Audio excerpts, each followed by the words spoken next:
All right, welcome back. Well, yes, that is what we will be focusing on here today. So different perspectives to it. But first, we've got David Nabena, who is the senior economist from the Nigerian Governors Forum. He joins us from our studio in Abuja. Good morning, David. Thank you for joining us today. And here... Good morning, Chamberlain. Right, and then in Lagos, we've got Mr. Muda Yusuf, who is the Director General of Lagos Chamber of Commerce and Industry. Thank you for coming on this morning, sir, as well. Good morning, thank you. All right, David, let me start with you. I know you must have seen some of the front pages, some headlines this morning, just reacting to what the governor of Zamfara State has said in one of those meetings of the NGF's induction, where they disagreed with him on him saying, well, we'll be getting into recession next year. CBN saying, no, the economy is strong, still going to grow, no basis whatsoever. What's your impression about what they've said, countering what the governor did say about the potential of us getting into recession? I think it's an important message for Nigerians, especially as we move into a new administration, not just for the federal government, but I think it was an important message for his colleagues as they come in. We see the economy as it is now is still fragile. Our debts are twice as high as they were in 2014. Revenues still very low, and we're still facing the volatility effect from oil. And I think it's an important message that the governor and the governor of Zamfara and the chairman of the NGF is sending to his colleagues, so that as they come in, they prepare for what's at stake at the moment. In the last 3 years, we've maintained sustained growth in GDP. Last year it was around 1.9%, but I think the economy is still fragile, and the states needs to brace up for that. In the last couple of years, we've seen states, implement some measures of fiscal consolidation, but that hasn't been enough, and it wouldn't be able to weather the storm in the coming years. If we look at the forecast for revenues coming in, or even in the last 3 years, it has been down by almost 1 trillion to state governments. And that has an important effect as regards to the economy of states. And with the new minimum wage coming in at the moment, the impact of that will be very significant. At the moment, personnel costs for state governments is around 40% of their total expenditure. Now, with the new minimum wage coming in, we expect that would grow as high as 65% and even over for a number of states. And these challenges are important challenges that will influence the state of the economy in the coming years. So this perspective that he's got and the explanations you've given, is that the view of the governor, or is it the position of the Governors Forum? No, I think what's important at the NGF is for discussions of mutual interest. The state of the economy is an important discussion when governors meet. And for us at the NGF Secretariat, our job is to provide a lot of this perspective so that they see the big picture. And I think the challenges over the years has been that economic management at the state level has been really, really poor. And it's our job, and I think the chairman of the NGF took the initiative to bring that to light as regards the way states function. And economic management should be an important factor in influencing the decisions state governments make. And if we look at, generally speaking, if you look at the GDP of states, at the moment we have the GDP of only about 11 states. And for the remaining 25 states, they do not have a GDP. And how do you even measure your performance? How do you drive the economy? How do you influence the role of the private sector? Well, I think it was an important conversation that the chairman had to put forward, not just for the governors coming in, but for the country as a whole. What's your take, first of all, on this particular matter? Yeah, I agree with the principle of what he said about the state of the economy. But what actually led to all this controversy about recession or no recession was the categorical statement, which the governor was quoted as saying that by mid next year, the economy will go into recession. That in itself, I think, is the issue. The bigger issue actually is the state of the economy. Because when you talk about recession is when you have two consecutive GDP growth rate contraction.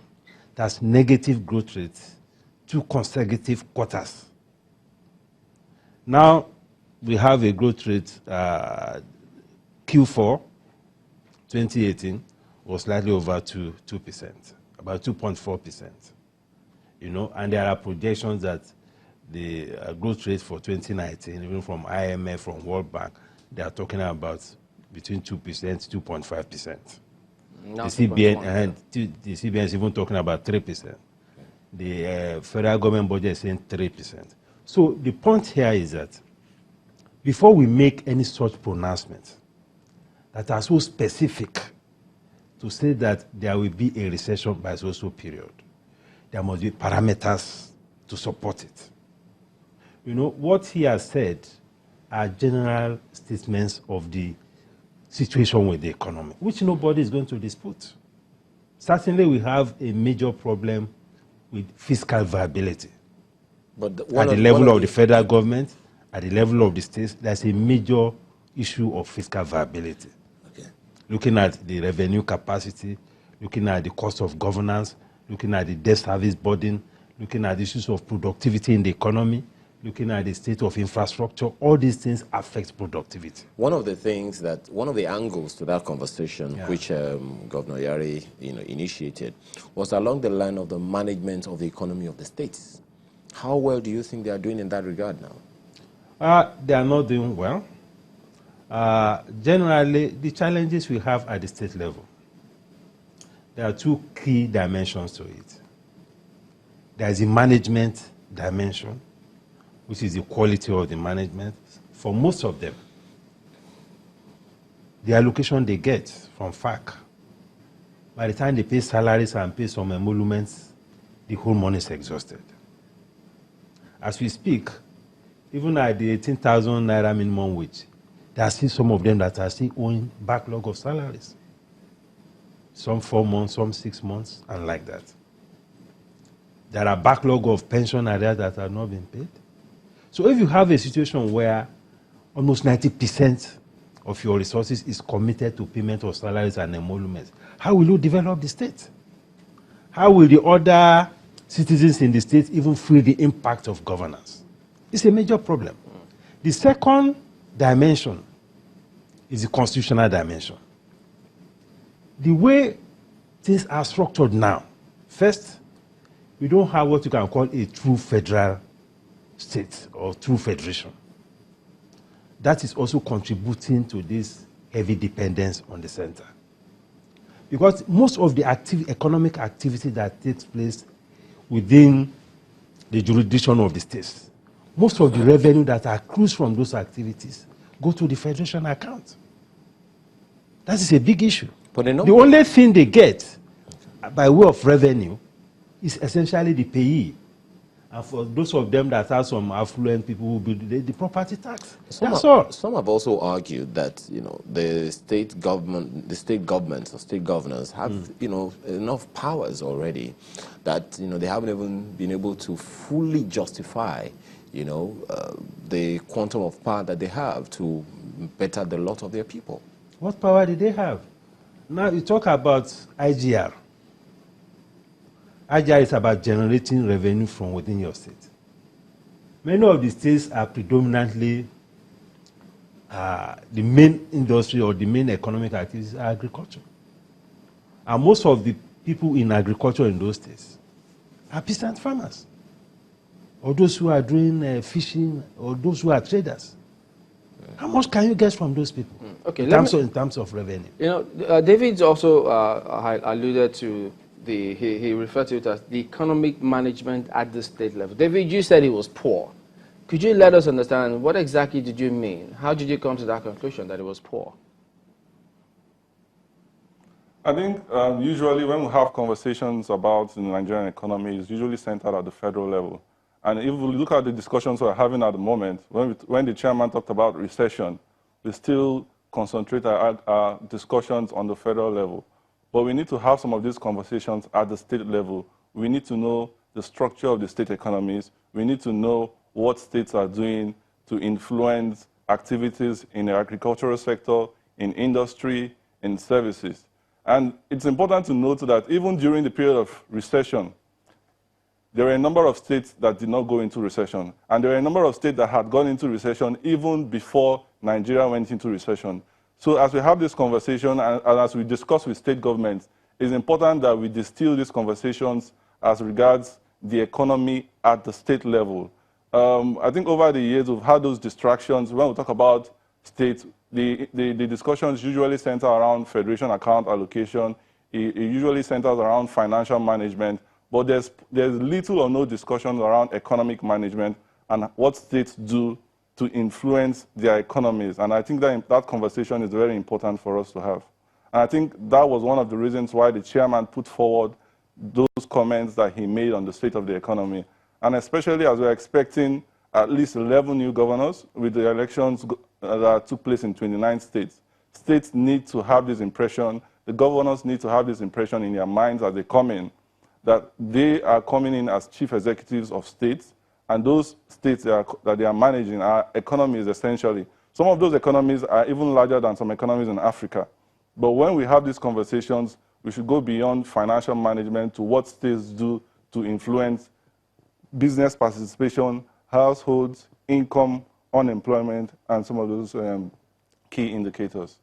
Well, yeah, you know, I'm still trying to, when you say that the conversation usually centers at the federal level, it doesn't happen as much as it should at the state level.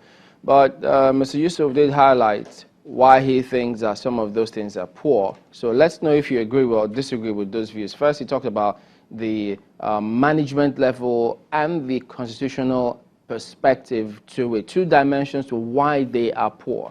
Do you subscribe to those reasons as to why the management is poor in the states, as you said?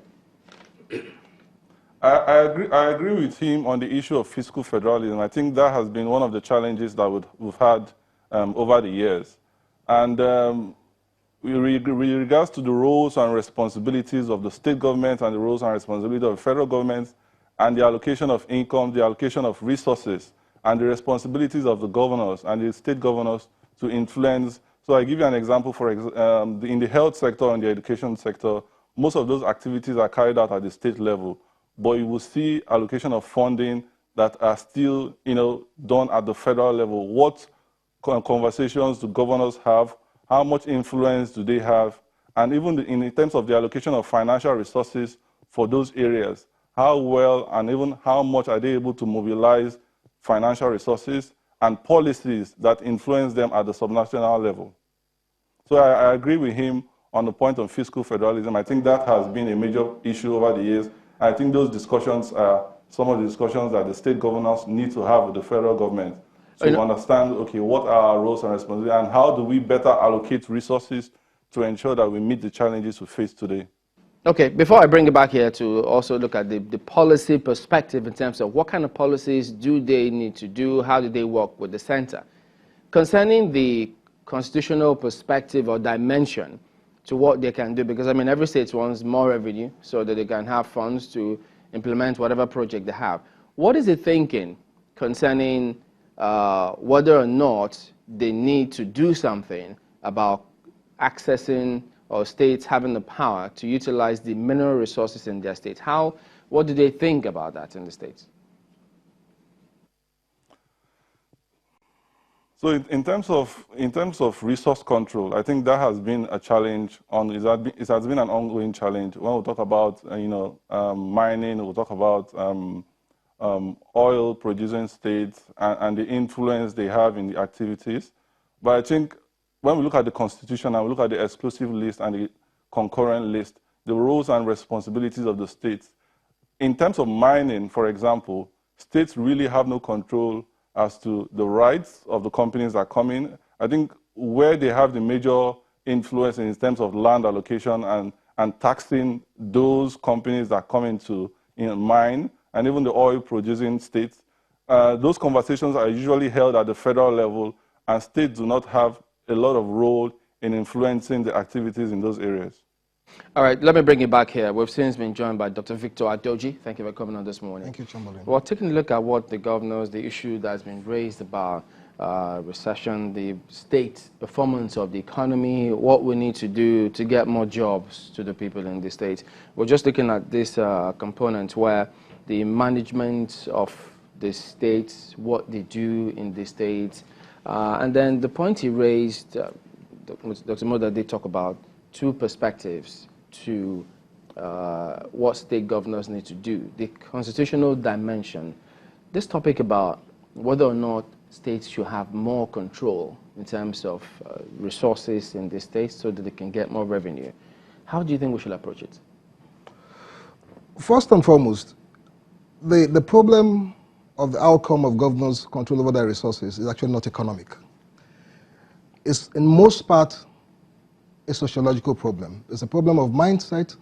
It's a problem of lack of values. Now, most people don't ask themselves, before Adam Smith wrote his book of The Wealth of Nations, why did he first and foremost write the book on the theory of moral, the lessons of moral theory?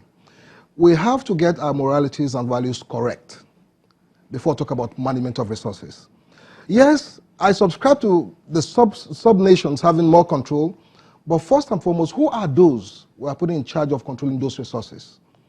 You know, if you cannot manage with a few, what assurances do we have that you can manage with a lot?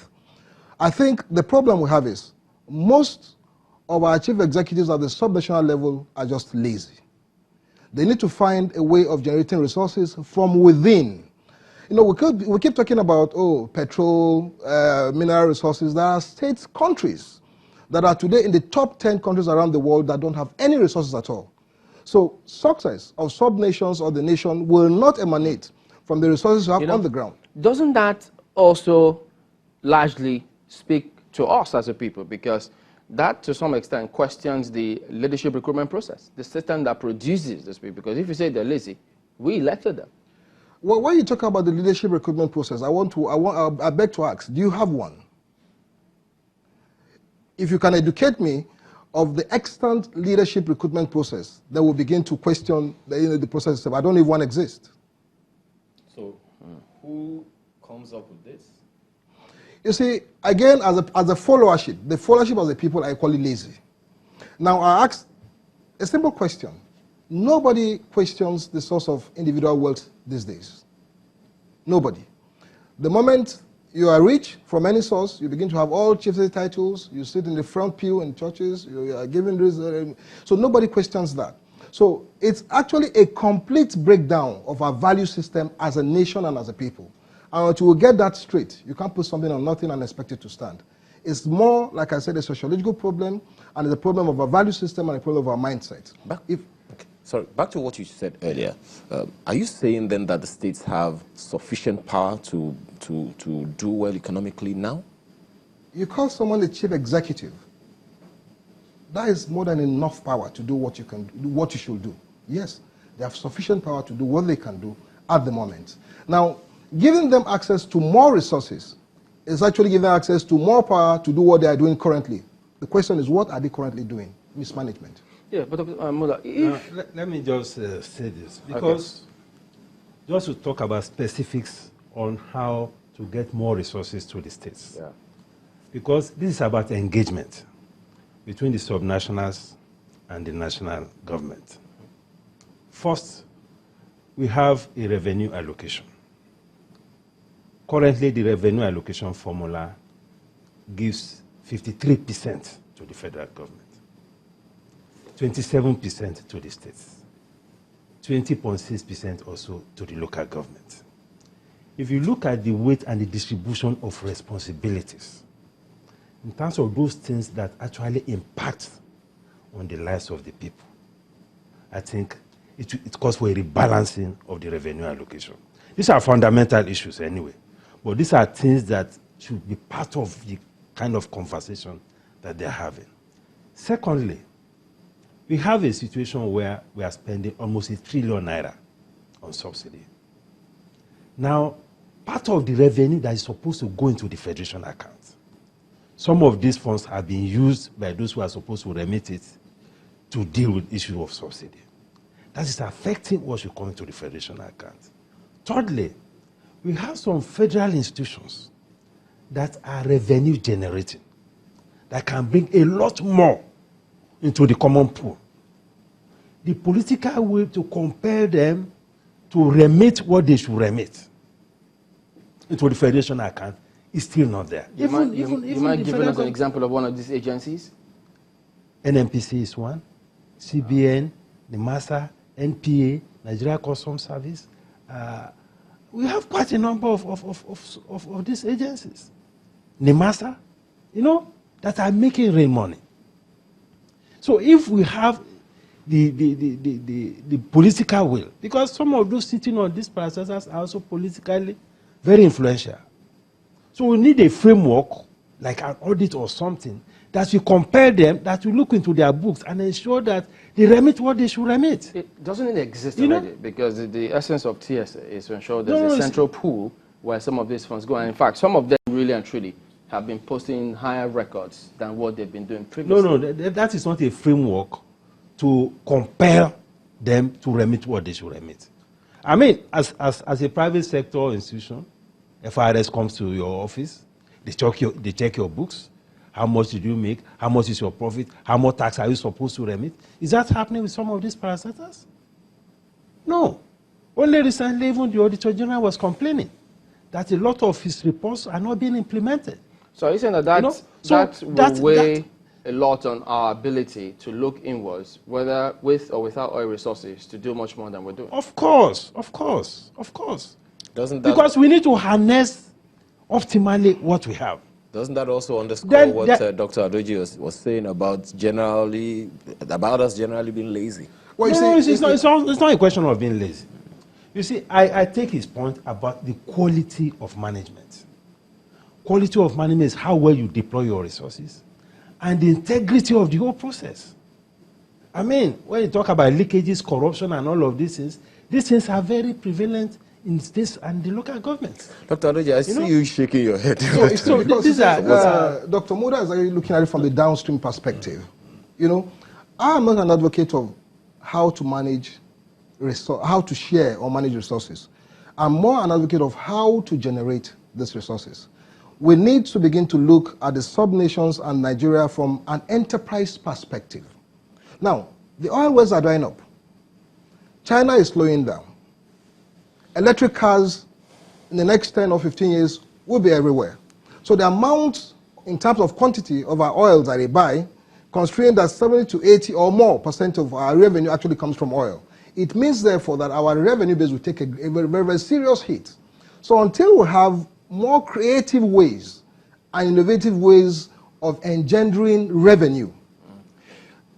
I'm just wondering, if we get all of this right about creating the resources using our creative ability, aren't we going to have problems if we don't have the framework to manage those resources? The framework are the institutions. Isn't that what he's talking about that looks lopsided? He is actually talking about how to manage resources. I'm talking about how to create resources. There are two different things. We must first learn how to create the resources before talking about how to manage them. But if you don't have a management framework, creating them is going to... The management framework are the institutions. They are already there, and I talked about the value system. You see, if we get the value system right, it impacts the mindset that managers use to manage those resources. It's just that our value systems are almost completely eroded. Mind you, the economy itself is actually a product, but people look at it as a process.